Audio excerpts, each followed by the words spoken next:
अस्य श्री आदित्यहृदयस्तोत्रमहामन्त्रस्य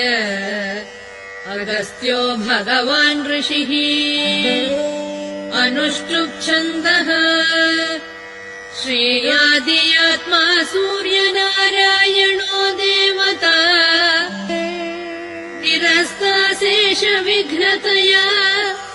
ब्रह्मविद्यादिसिद्ध्यर्थे